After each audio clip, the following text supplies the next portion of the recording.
ঈদগার দখলে ছাড়বো না। আর শুভেন্দু বাবু, আপনি তো তৃণমূল মার্কা বিজেপি। ভাই ভাই, এসব স্লোগান বাংলার মাটিতে চলবে না।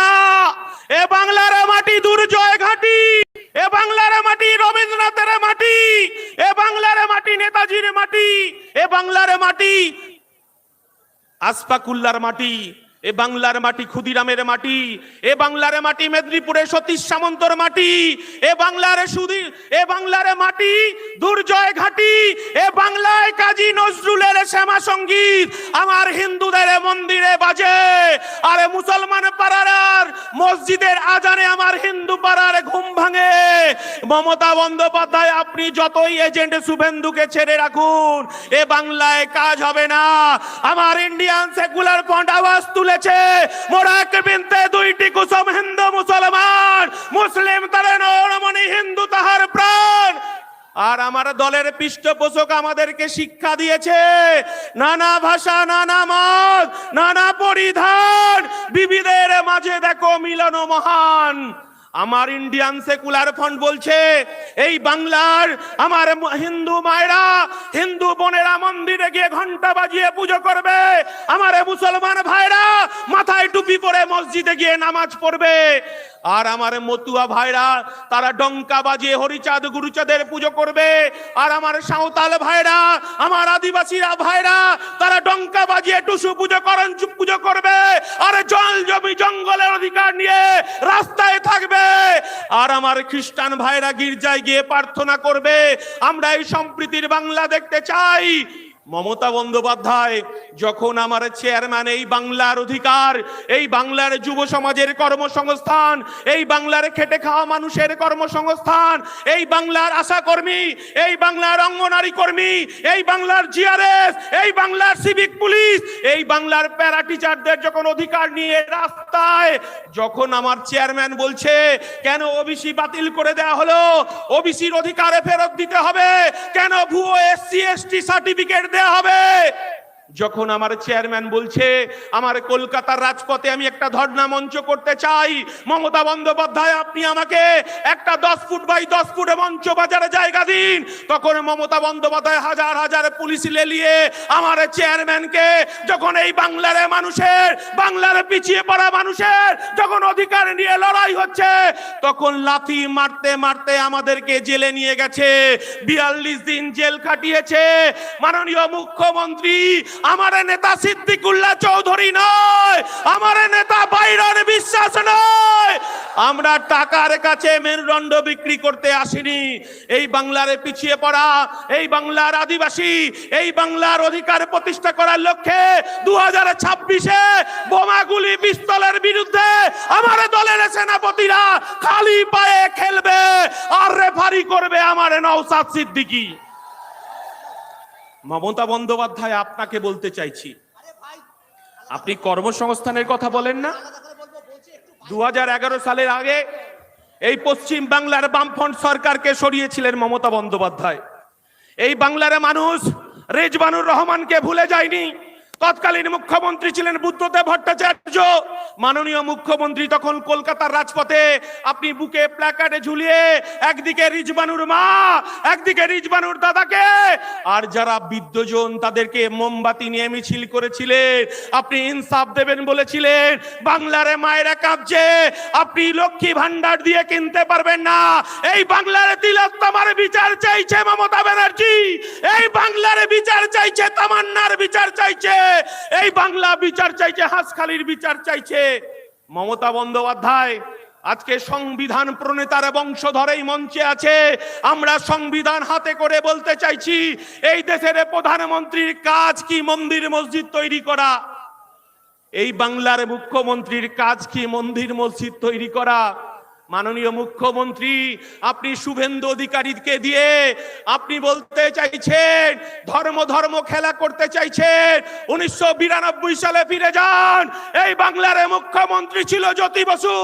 যখন 1992 সালে আমার ভারতবর্ষের স্থাপত্য, ভারতবর্ষের ধর্মনিরপেক্ষতা, এই শুভেন্দু অধিকারীর দল বিজেপি আরএসএস যখন বাবরি মসজিদ ধ্বংস হলো, তখন এই রাজ্যের মুখ্যমন্ত্রী জ্যোতি বসু বলেছিলেন, আমি আমার পুলিশ প্রশাসনকে বলে দিয়েছি এই বাংলায় দাঙ্গাবাজরা কখনো সিপিএম হতে পারে না, এই বাংলার দাঙ্গাবাজরা কংগ্রেস হতে পারে না।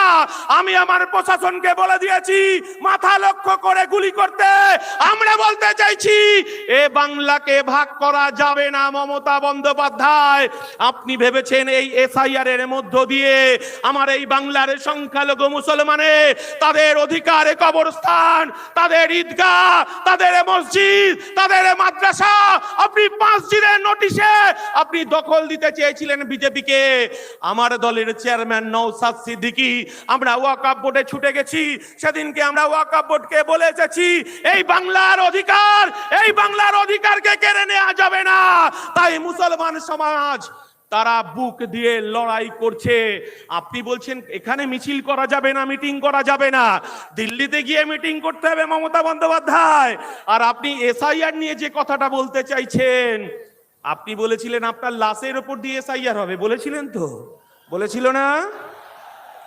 আপনি কি করলেন? ভাইপোকে বাঁচানোর জন্য 90,000 কর্মচারী আপনি নিয়োগ করলেন। 90,000 কর্মচারী কার? মমতা বন্দ্যোপাধ্যায়ের। বিডিও অফিসে দখলদারি কার? মমতা বন্দ্যোপাধ্যায়ের। বিডিএ গুলো কার অধীনে কাজ করছে? মমতা বন্দ্যোপাধ্যায়ের অধীনে কাজ করছে। আর আপনি এখানে হিন্দু মুসলমান ভাগ করতে চাইছেন। একদিন কিছুদিন আগে দেখলাম মমতা বন্দ্যোপাধ্যায় আপনি বলতে চাইছেন মুসলমানদের নাকি জব্দ করার চেষ্টা করছে। আমার নওশাদ সিদ্দিকী বলে দিয়েছে এ লড়াই আমাদের বাঁচার লড়াই, লড়াই আমাদের জিততে হবে। আমরা বলতে চাইছি কবরস্থানে আমার বাপ যে টাকারা 300-400 বছর ধরে শুয়ে আছে, আপনি এসআইআর এর নথি সাজাতে চাইছে। আমার মুসলমান ভাইরা মায়েরা ভয় পায় না, তারা বুক চিতিয়ে লড়াই করছে। আপনি এনআরসি ভয় দেখাতে চেয়েছিলেন, আপনি ক্যাকা ছিছি রেখে ভয়, আর আপনি বলছিলেন বিজেপিকে ঢুকতে হবে, তৃণমূলকে দুহাত ভরে সংখ্যালঘু মানুষ, আদিবাসী মানুষ আপনাকে ভোট দিয়েছিল। মমতা বন্দ্যোপাধ্যায়, এখন আমরা বলিনি বিজেপি রাজ্য সভাপতি কি ভট্টাচার্য, উনি বলেছেন কি ভট্টাচার্য, আমরা বলিনি। উনি কি বলেছেন? উনি বলেছেন 1998 সালে তৃণমূলের জন্মলগ্নে যেখানে জন্ম হয়েছিল লেবার রুমে, সেদিন যদি অটল বিহারী বাজপেয়ী, লালকৃষ্ণ আদবানি, জর্জ ফার্নান্ডেজ, রাজনাথ সিং যদি উপস্থিত না থাকতো এই তৃণমূলের দলটা জন্ম হতো না। আর আমরা বলতে চাইছি 1998 সালের পর থেকে আপনি বিজেপির সঙ্গে সংসার করেছেন। আপনি কখনো রেলমন্ত্রী, আপনি কখনো কয়লা মন্ত্রী, আমরা দেখেছি মমতা বন্দ্যোপাধ্যায়। আপনি বলতে চাইছেন বিজেপি এতদিন পরে আপনার ঘুম ভাঙলো, আপনি এই বাংলাকে ভাগ করতে চাইছেন, এই বাংলার অধিকারকে আপনি বিজেপির হাতে তুলে দিতে চাইছেন। আমরা মাঝখানে চলে এসেছি, এটা আপনার গায়ে জ্বালা বেঁধেছে। নওশাদকে ভয় লাগছে। আমরা বলতে চাইছি এই বাংলায় নওশাদের নেতৃত্বে লড়াই হবে। 2026-এ আমার 2 ডিজিটের এমএলএ বিধানসভায় যাবে। এই বাংলার গরিব মানুষের তার অধিকার ফিরে পাবে, আদিবাসী দলিত মানুষ তার অধিকার ফিরে পাবে, বাংলার খেটে খাওয়া শ্রমজীবী মানুষ তার অধিকার পাবে। আর পুলিশকে একটা কথা বলতে চাই, ডিএ কিন্তু বাকি আছে, আপনাকেও স্মরণ করিয়ে দিতে চাইছি এই ডিএর জন্য লড়াই করছে আমার নওশাদ সিদ্দিকী, শুভেন্দু অধিকারী নয়। মমতা বন্দ্যোপাধ্যায়ের ভয় 77 নয়, মমতা বন্দ্যোপাধ্যায়ের ভয় 1 নম্বর ভাঙড়ে। তাই মমতা বন্দ্যোপাধ্যায় আপনি আগুন নিয়ে খেলবেন না। তাই একটা কথা বলে আমি শেষ করবো, সবাই খুব সংক্ষেপে। আমরা বলতে চাইছি মমতা বন্দ্যোপাধ্যায় আমার বাংলার মুসলমানের করের টাকায়, আমার বাংলার আদিবাসীর করের টাকায়, আমার বাংলার হিন্দু ভাইয়ের করের টাকায় এই বাংলার মানুষ তো দেখেছিল দীঘাতে একটা কারখানার আপনি ফিতে কাটবেন, এই বাংলার মানুষ তো দেখতে চেয়েছিল রাজারহাট উপনগরী স্বপ্ননগরী, সেখানে একটা উইপ্রো হবে, সেখানে একটা আপনার ওয়েবেলের কম্পিউটারে হাব হবে, কারখানা হবে, আর উত্তরবঙ্গে শিলিগুড়িতে একটা কারখানার ফিতে কাটবে। মমতা বন্দ্যোপাধ্যায়, এই বাংলার মানুষ তো আপনাকে দেখতে চেয়েছিল জেলায় জেলায় একটা করে পিজি হবে, জেলায় জেলায় একটা করে আরজিকর হবে, আর আপনি আপনার ভাইপো ফিতে কাটবে। এই বাংলার মানুষ তো দেখতে চেয়েছিলেন আপনার অপরাধ, এই বাংলার বেকার যুবকের পেটে লাথি মেরেছেন, এই বাংলার বেকার যুবকের কর্মসংস্থানকে কেড়ে নিয়েছেন। 26,000 শিক্ষক তারা রাস্তায় রাস্তায় ঘুরে বেড়াচ্ছে, তারা 2026-এ বিচার চাইছে। মমতা বন্দ্যোপাধ্যায়, আপনাকে স্মরণ করে দিতে চাই, আপনি হিজাব পরুন, বোরখা পরুক, ইনশাআল্লাহ সুবহানাল্লাহ করুন। এই বাংলার খেটে খাওয়া মানুষের করের টাকায় এই বাংলার মানুষ দুর্গা মন্দির দেখতে চায় না, জগন্নাথ মন্দির দেখতে চায় না, শিলিগুড়িতে মহাকালের মন্দির দেখতে চায় না। এরা দেখতে চায় কলকারখানার উদ্বোধন হবে, বেকার যুবকের চাকরি হবে, খেটে খাওয়া মানুষের চাকরি হবে। তাই এ কথা বলি, আপনাকে স্মরণ করে দিতে চাই, এ বাংলার কাজী নজরুলের শ্যামা সঙ্গীত আমার মন্দিরে বাজে, আর মুসলমান পাড়ায় মসজিদের আজানে আমার হিন্দু পাড়ার ঘুম ভাঙে, এখানে কেউ ভাঙতে পারবে না। এই কথা বলে সকলকে সংগ্রামী অভিনন্দন জানিয়ে এই বাংলার বুথে বুথে লড়াই হবে, তৃণমূলের বিরুদ্ধে লড়াই হবে, বিজেপির সাম্প্রদায়িকের বিরুদ্ধে লড়াই হবে। আসলে যাহাই বিজেপি তাহাই তৃণমূল, যাহাই তৃণমূল তাহাই বিজেপি। লড়াই হবে সেয়ানে সেয়ানে। মমতা ব্যানার্জি বোমা গুলির পিস্তলের বিরুদ্ধে আমার নওশাদের নেতৃত্বে খালি পায়ে বুথে বুথে খেলা হবে। এই কথা বলে সবাইকে সংগ্রামী অভিনন্দন জানিয়ে আমার বক্তব্য শেষ করছি। ইনকলাব জিন্দাবাদ, ইন্ডিয়ান সেকুলার ফ্রন্ট জিন্দাবাদ, নওশাদ সিদ্দিকী জিন্দাবাদ, বাংলার ঐক্য জিন্দাবাদ। নমস্কার, সবাই মাথা ঠান্ডা করে বাড়ি ফিরবেন। আর একটা কথা একটুখানি বলবো, সেটা হচ্ছে পুলিশ যদি তৃণমূলের দালালি করে, পুলিশের বিরুদ্ধেও এফআইআর হবে, এমএলএ আপনার ইমেলে এফআইআর হবে, আর 5 টাকার কলম দিয়ে আমার নওশাদ সিদ্দিকী আমার পার্টি বুঝে নেবে হাইকোর্টে, সুপ্রিম কোর্টে। এই কথা বলে সকলকে সংগ্রামী অভিনন্দন জানিয়ে যে আপনাদেরকে বক্তব্য শেষ করছি। ইনকলাব, ইনকলাব, আইএসএফ, নওশাদ সিদ্দিকী। অসংখ্য ধন্যবাদ পার্টির রাজ্য সম্পাদক বিশ্বজিৎ মাইতি মহাশয়কে, তার সুন্দর এবং সংক্ষিপ্ত বক্তব্যের মাধ্যমে অনেক কিছু তুলে ধরেছেন। এবার আমি মঞ্চে ডেকে নেব আমাদের পার্টির কার্যকারী সভাপতি শামসুল আলী মল্লিক মহাশয়কে। তিনি তার বক্তব্যের মাধ্যমে উপস্থাপন করবেন ওয়াকাফ, রাজ্য বিজেপি এবং তৃণমূল সংক্রান্ত বিষয়।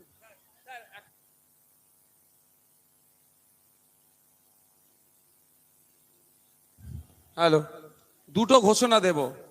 যে ভাই এখানে আপনার ড্রোন উড়াচ্ছেন, আনঅথরাইজ কাজ করছেন, উড়াবেন না। আমরা আইনের ঊর্ধ্বে কেউ নয়।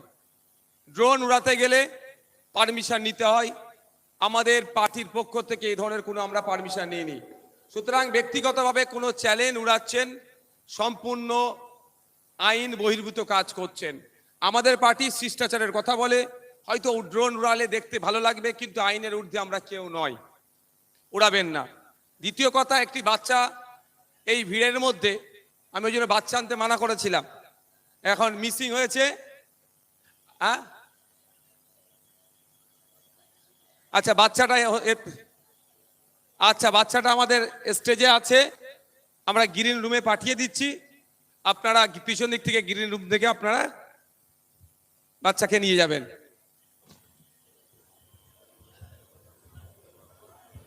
এখন মাইক্রোফোনে শামসুল আলী মল্লিক মহাশয়। হাজারো হাজারো মানুষ, সংগ্রামী জনতা রাজপথে নেমেছে। জানি না রাজ্যের মুখ্যমন্ত্রী কি ভাবছেন। আমি হাওড়া থেকে যখন পায়ে হেঁটে মিছিল নিয়ে আসছিলাম, এই ময়দানে ঢোকার আগে আমার কয়েকজন সাথী বন্ধু, সংগ্রামী সন্তান, তারা আমাকে বলছিলেন যে স্যার, হাওড়া থেকে মিছিল নিয়ে আসছেন, কত হাঁটবেন?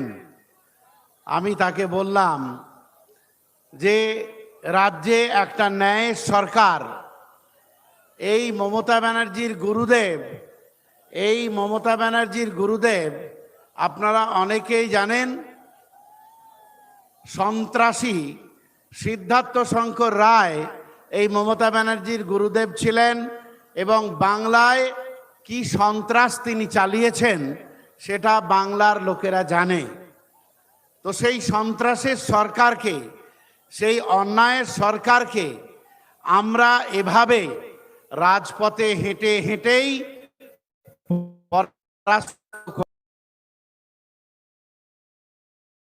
প্রতিষ্ঠা করেছিলাম। আবার যখন তারই উত্তরসূরি, তারই সুযোগ্য শিষ্যা, এভাবেই রাজপথে হেঁটে বেড়াবো। সবাই আমরা হেঁটে বেড়াবো, আমরা হেঁটে বেড়াবো আমাদের অধিকার আদায়ের জন্য। আমরা হেঁটে বেড়াবো আপনার মায়ের, আপনার কন্যার অধিকার আদায়ের জন্য। একটু আগে বিশ্বজিৎ দা বক্তব্য রাখতে গিয়ে বলছিলেন যে শুভেন্দু অধিকারীর কথা, হিন্দু হিন্দু ভাই ভাই।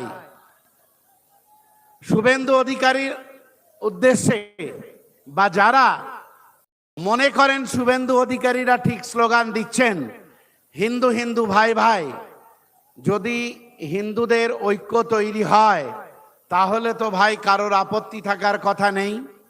আমারও কোনো আপত্তি নাই, হিন্দু হিন্দু ভাই ভাই হোক।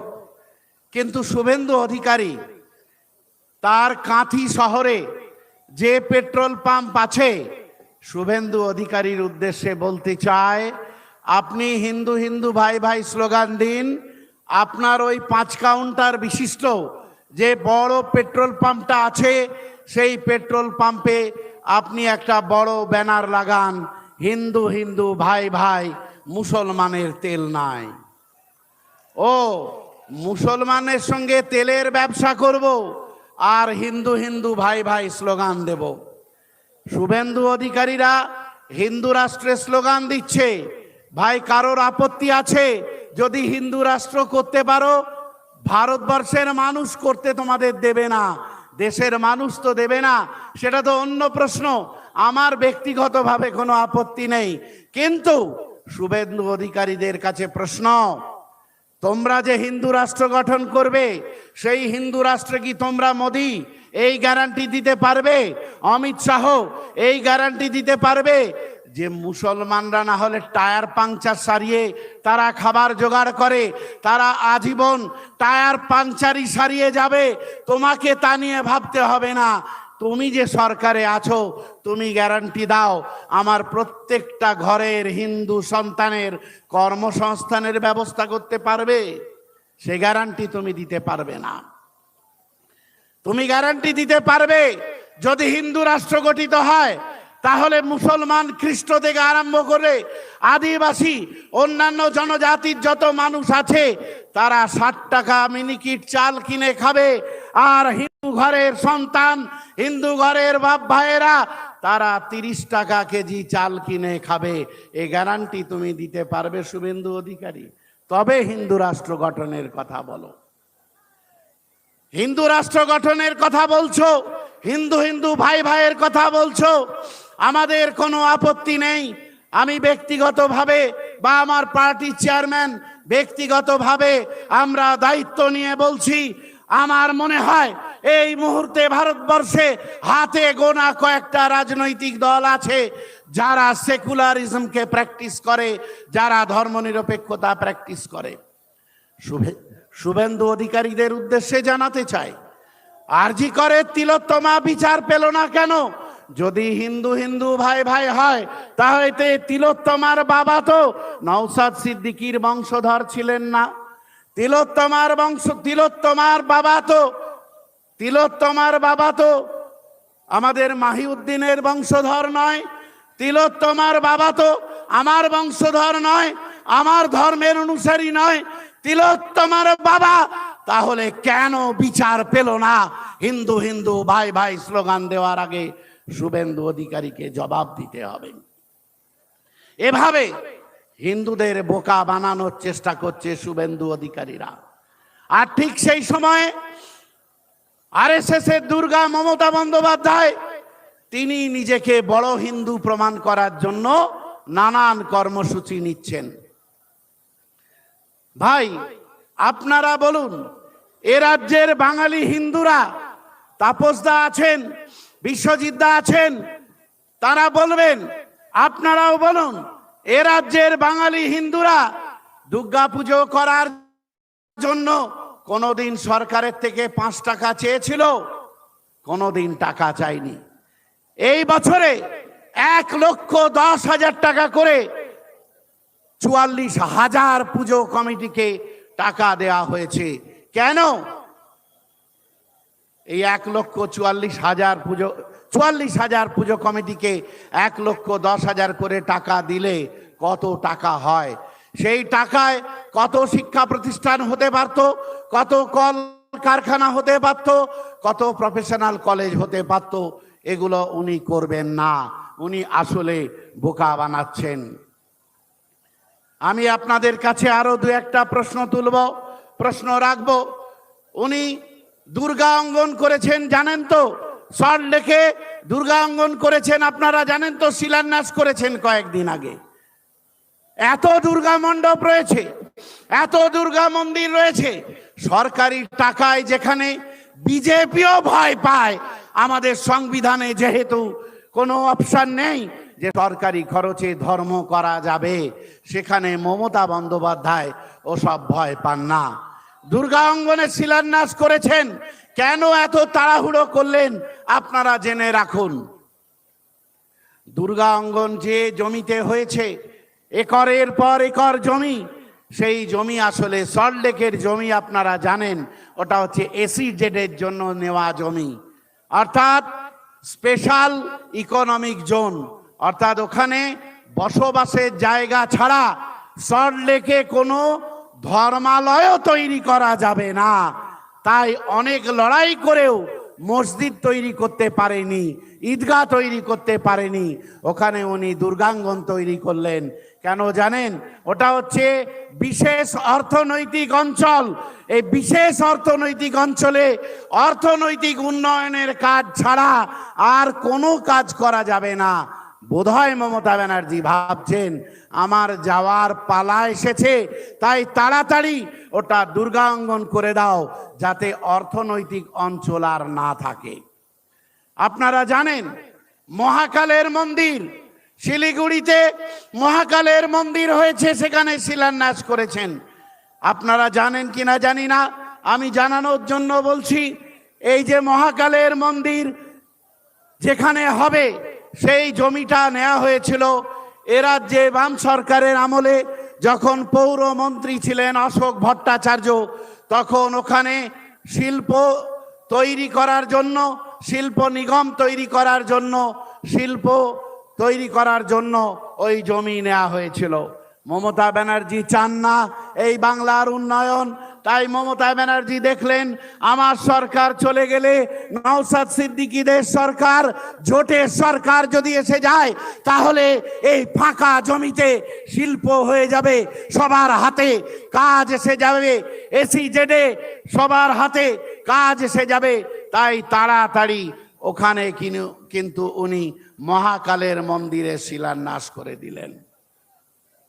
আমি বলতে চাইছি যে দেখুন, এভাবে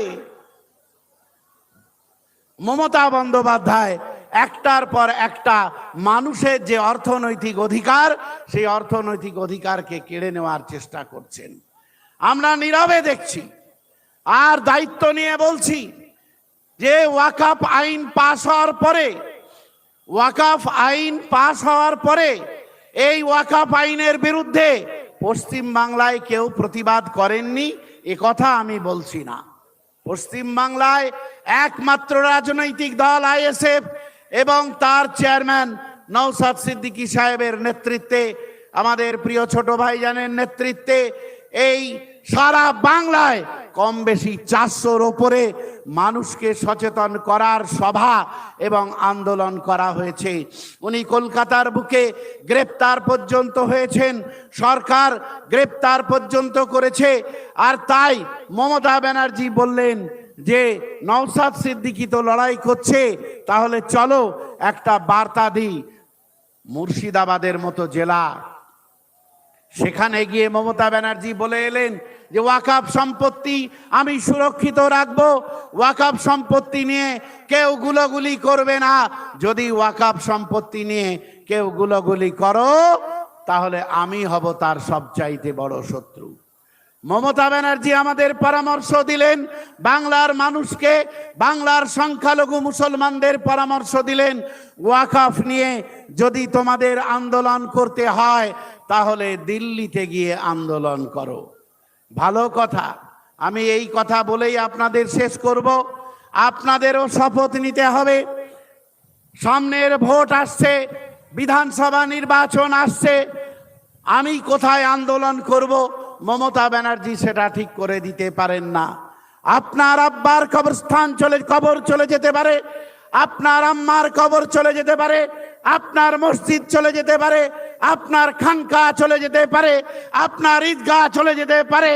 আর আপনি আন্দোলন তো যেখানে চলে যাবে সেই মাটিতেই করবেন।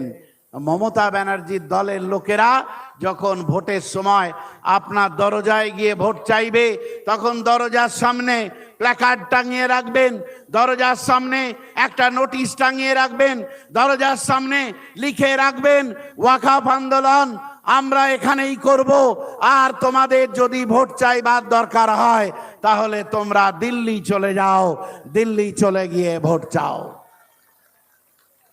ভাই মনে আছে তো 2 বছর আগের ঘটনা? মনে আছে তো? আমরা রানী রাসমণি রোডে সভা করছিলাম, তাই না? রানী রাসমণি 2-3 বছর আগে রানী রাসমণি রোডে সভা করছিলাম। তো রানী রাসমণি রোডের সভা থেকে আমাদের পার্টির চেয়ারম্যান সহ মোট 88 জনকে গ্রেপ্তার করে নিয়ে যায়।